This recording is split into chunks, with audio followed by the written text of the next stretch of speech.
لیکن ماضی سے مجھے ایک چیز اس میں مختلف فیل ہو رہی ہے, ہو سکتا ہے میں غلط ہوں لیکن دیٹس دا آبزرویشن. آج انہوں نے رائٹ پہ اتحادیوں کو بٹھا کے فرنٹ سیٹ اپنے پاس رکھی ہے. تو I think he is giving a message کہ پی ایم ایل این نہ صرف سینٹر میں لیڈ کر سکتی ہے بلکہ اس بار وہ بلوچستان میں بھی لیڈ کرنے کی کوشش کریں گے. ان شارٹ ورڈز بیسک جو بڑا اس وقت پاکستان کا چیلنج ہے دیٹ از اکانومی, اور اکانومی کا بیل آؤٹ پیکیج از بلوچستان. تو آئی تھنک میاں صاحب فوکس کریں گے اس بار کہ بلوچستان میں اگر اتحادی گورنمنٹ بنتی ہے تو پی ایم ایل این کی یہ کوشش ہوگی کہ وہ اسے خود لیڈ کرے. جام کمال صاحب کا پی ایم ایل این میں جانا, پہلے بھی رہے پھر باپ پارٹی کے صدر بھی بنے, تو ان کا پی ایم ایل این میں جانا اس کو کتنا سگنیفیکنٹ آپ دیکھتے ہیں؟ دیکھیں جام کمال جو ہے وہ 3.5 سال پہلے چیف منسٹر رہ چکے ہیں, ان کے خلاف تقریباً 3.5 سال بعد ہی عدم اعتماد آئی تھی. اس سے پہلے وہ پی ایم ایل این میں اسٹیٹ منسٹر بھی رہ چکے ہیں. جب پی ایم ایل این میری معلومات کے مطابق جب کبھی بھی فیصلہ کرے گی تو آپ انہیں مائنس نہیں کر سکتے, لیکن آپ جے یو آئی فے کو بھی مائنس نہیں کر سکتے. 70s سے لے کے آج 2023 تک جس پولیٹیکل پارٹی نے بلوچستان میں خود کو انٹیکٹ رکھا ہے نمبرز میں, that is J U I فے. اور اگر آفٹر جو الیکٹیبلز اگر پی ایم ایل این کو جوائن کرتے ہیں, the second largest parliamentary group میری اوپینین میں بھی ابھی الیکشن رہتا ہے, چیزیں رہتی ہیں, ہم چونکہ آبزرویشنز پہ بات کر رہے ہیں, تو میرا خیال ہے آفٹر الیکٹیبلز اور P M L N there will be a huge space for J U I F. اب کتنا پوٹینشیل کینڈیڈیٹ ان کے پاس ہے یہ دیکھنا. اوکے, کامران مرتضی صاحب, چونکہ آپ ان کی جماعت کی طرف بات کی ہے تو میں آپ کے پاس آؤں گا. کامران مرتضی صاحب, آپ کیا کہیں گے اس حوالے سے؟ کل نواز شریف صاحب اور مولانا فضل الرحمان صاحب کی بھی ٹیلی فونک گفتگو ہوئی ہے, اور آج جو نواز شریف صاحب کے ساتھ جو بلوچستان کی پولیٹیکل فورسز کے عام رہنماؤں کی ملاقات تھی, تو اس میں میں دیکھ رہا تھا آپ کی جماعت کا نمائندہ وفد بھی موجود تھا. شاید رند کے تجزیے سے آپ کس حد تک متفق ہے, اور کس طرح دیکھ رہے ہیں آپ؟ ظاہر بات ہے ایک نیچرل الائی آپ کو سمجھا جاتا ہے پی ایم ایل این کا, تو اسی پولیٹیکل الائنمنٹ کے ساتھ آپ لوگ آگے بڑھیں گے, اور کس طرح دیکھ رہے ہیں ان کا کراچی سندھ کے بعد نواز شریف صاحب خود تو نہیں گئے سندھ لیکن بلوچستان خود گئے ہیں, وہاں سے ایک طرح سے پولیٹیکل اپنی کیمپیننگ کا آغاز کرنا, کس طرح دیکھ رہے ہیں اس پیش رفت کو؟ دیکھیے, دو چیزوں کو بلوچستان میں نظر انداز نہیں کیا جا سکتا. جمعیت Ulema Islam Pakistan as a party, اور دوسرا الیکٹیبلز جہاں پہ کیوں جیت جاتے ہیں, ان کے اپنے اپنے ایک وہ یقیناً جو ہے نا ان کا وہ بنتا ہے ہر الیکٹیبل کا, مگر ایٹ دی سیم ٹائم جمعیت علماء اسلام جو ہے وہ 30-35 سال سے کم از وہ اثر پر کیے ہوئے ہیں, اور کام کے حوالے سے بھی اس کی حالت جو اس کی اسٹمپنگ میں پہنچتے ہیں عام سے لوگ ہوتے ہیں, اور ہوتے ہیں ایسی. آپ کی آواز بیچ پہ کٹ کٹ کے آتی ہے, ذرا تھوڑا سا اونچا بولیے گا سر پلیز.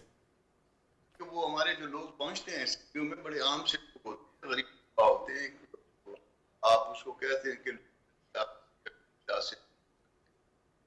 دوسری طرف الیکٹیبلز کا اپنا حلقہ آتا ہے. جب نواب صاحب کے حلقے میں کینڈیڈیٹ جیت گیا تھا, مگر زبردستی سے ووٹ سے یہ پوسٹل بیلٹ ان کو ڈسکارڈ کر کے ان کو کیا گیا تھا. بعض ایسے ہیں, مگر جمعیت علماء جو ہے وہاں ایسی قوت ہے جو مستقل. کامران بھائی, میں ریکویسٹ یہ ہے کہ میں آپ کو دوبارہ ٹیلی فون پہ ہم آپ کی آڈیو لیتے ہیں, کیونکہ آپ کی آواز میں وہ بیچ پہ کٹ کٹ کے آ رہی ہے. میں دوبارہ پھر آپ کے پاس لوٹ کے آؤں گا. اس دوران میں عباس حفیظی صاحب کو شامل گفتگو کرتا ہوں. اگر پروڈیوسر صاحب ان کی آڈیو ٹیلی فون پہ لے لیں تو ہم پھر ذرا واضح طور پہ ویورز کو سمجھ آئے گا کہ کامران مرتضی صاحب کا مافی ضمیر کیا ہے. عباس خان, آپ بتائیں گے کیا یہ نئی اسٹریٹجی کے ساتھ پی ایم ایل این میدان میں اتر رہی ہے, جیسے شاید رند نے کہا؟ کیونکہ ظاہر بات ہے بہت سے مبصرین کی رائے ہے کہ الیکشن میں مقابلہ ہوگا, اور یہ تو خیر وقت ہی بتایا تھا, 8 فروری کے بعد پتہ چلے گا کہ کسی کو 2/3 یا سمبل میجورٹی ملتی ہے یا ہنگ پارلیمنٹ آتا ہے. لیکن پی ایم ایل این یہ یوزلی جو اتحاد ہوتے ہیں یہ انتخابات کے بعد ہوتے ہیں, لیکن ہم دیکھ رہے ہیں الیکشن سے پہلے جو ہے وہ انتخابی الائنس اور سیٹ ایڈجسٹمنٹ کی بات ہو رہی ہے. اس کی ایک بہت بڑی وجہ ہے پاکستان کی اکانومی جس کرائسس میں ہے, اس میں سارے سیاسی لیڈروں کا اکٹھا ہونا بہت ضروری ہے, کیونکہ پچھلے ادوار میں جو آپ نے سیاست دیکھی, اختلاف رائے والے اور ایک دوسرے سے ہاتھ نہ ملانے کی وجہ سے ملک بہت زیادہ برے کنڈیشن میں چلا گیا ہے. اگر ہم آج سے یہ سیریس اس کو نہیں لیں گے اور ایک دوسرے کے ساتھ نہیں بیٹھیں گے اور اس پاکستان کو ایک صحیح ڈائریکشن کا نہیں سوچیں گے, نون لیگ جو یہ کر رہی ہے وہ اس لیے کہ جدھر بھی اس سے ممکن ہو رہا ہے کہ وہ سیاسی پارٹیوں کو اس